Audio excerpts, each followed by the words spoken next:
ಮೂರನೇ ತರಗತಿ ಕನ್ನಡ ಪಾಠ 4 ಕಂದ ಪದ್ಯದ ಪ್ರಶ್ನೋತ್ತರಗಳು. ಮಕ್ಕಳೇ, ಕಂದ ಪದ್ಯದ ಕೆಲವು ಪದಗಳ ಅರ್ಥಗಳನ್ನು ಗಮನಿಸೋಣ.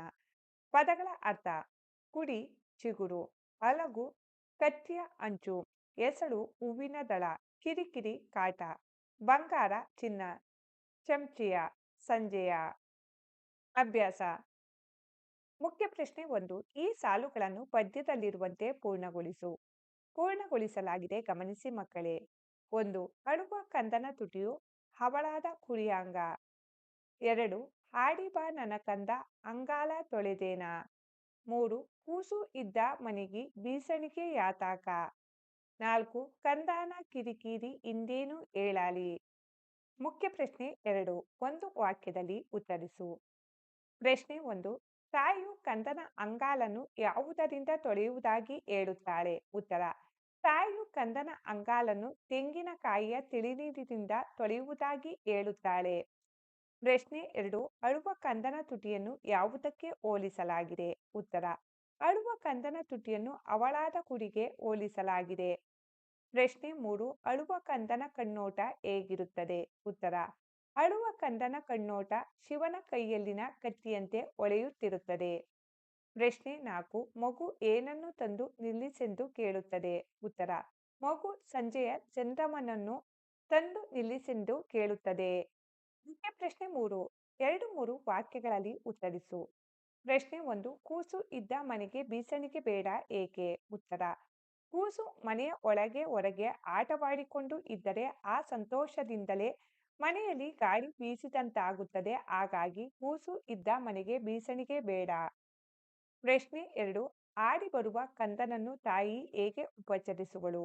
ಉತ್ತರ: ತಾಯಿ ಆಡಿ ಬಂದ ಕಂದನ ಅಂಗಾಲನ್ನು ಮತ್ತು ಚಿನ್ನದಂತ ಕಂದನ ಮುಖವನ್ನು ತೆಂಗಿನಕಾಯಿಯ ತಿಳಿನೀರಿನಿಂದ ತೊಳೆದು ಉಪಚರಿಸುವಳು.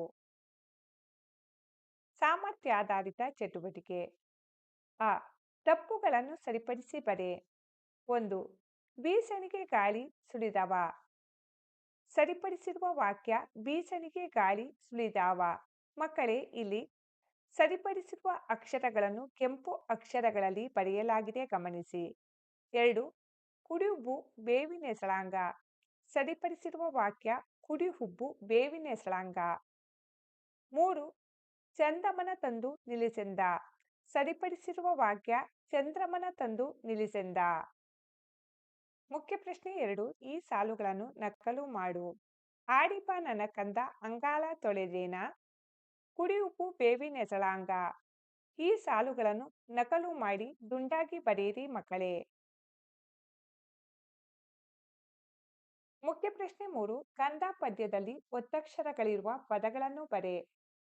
ಪದ್ಯದಲ್ಲಿರುವ ಒತ್ತಕ್ಷರ ಪದಗಳು ಈ ರೀತಿಯಾಗಿದೆ, ಗಮನಿಸಿ ಮಕ್ಕಳೇ. ಕಂದಯ್ಯ, ತಕ್ಕೊಂಡು, ಕಣ್ಣೋಟ, ಕುಡಿಯುಬ್ಬು, ಚಂದ್ರಮ, ಹೊಳೆದಂಗ. ಭಾಷಾಭ್ಯಾಸ. ಮುಖ್ಯ ಪ್ರಶ್ನೆ 1. ಊಹಿಸಿ ಬರೆ. 1. ಮಗು ಏಕೆ ನಗುತ್ತಿರಬಹುದು? ಉತ್ತರ: ಮಗುವಿನ ಕೈಯಲ್ಲಿ ಆಟಿಕೆಯ ವಸ್ತುವಿನ ಶಬ್ದಕ್ಕೆ ಮಗು ನಗುತ್ತಿರಬಹುದು. ಭಾಷಾ ಚಟುವಟಿಕೆ. ಮುಖ್ಯ ಪ್ರಶ್ನೆ 1. ಸಮಾನಾರ್ಥಕ ಪದಗಳನ್ನು ಬರೆ. 1. ಬಂಗಾರ. ಸಮಾನಾರ್ಥಕ ಪದಗಳು: ಚಿನ್ನ, ಸ್ವರ್ಣ. 2. ಕೂಸು. ಸಮಾನಾರ್ಥಕ ಪದ: ಕಂದ, ಮಗು. 3. ತಾಯಿ.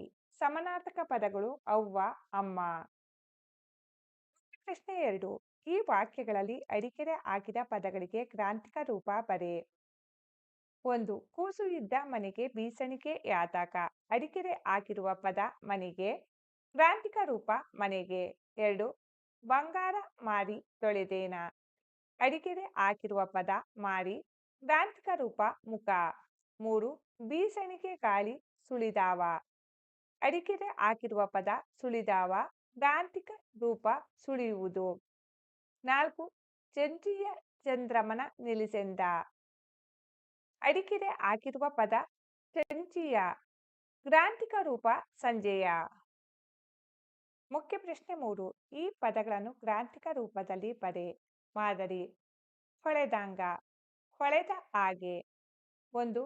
ಕುಡಿ ಹಾಂಗ, ಕುಡಿಯ ಹಾಗೆ. 2 ಎಸಳಂಗ ಎಸಳ ಆಗೆ 3 ನೆನದಾಂಗ ನೆನೆದ ಆಗೆ 4 ಬಂದಾಂಗ ಬಂದ ಹಾಗೆ 5 ಕುಳಿತಾಂಗ ಕುಳಿತ ಆಗೆ ಟಿಪ್ಪಣಿ ಪದಗಳು ಬೀಸಣಿಗೆ ಗಾಳಿ ಬೀಸಿಕೊಳ್ಳಲು ಬಳಸುವ ಸಾಧನ ಹವಳ ಒಂದು ಜಾತಿಯ ಕೆಂಪು ಬಣ್ಣದ ಮಣಿ ನವರತ್ನಗಳಲ್ಲಿ ಒಂದು ನವರತ್ನಗಳು ವಜ್ರ ಮಾಣಿಕ್ಯ ಮರಕತ ಪುಷ್ಯರಾಗ ನೀಲ ಗೋಮೇಧಿಕ ವೈಡೂರ್ಯ ಮುತ್ತು ಹವಳ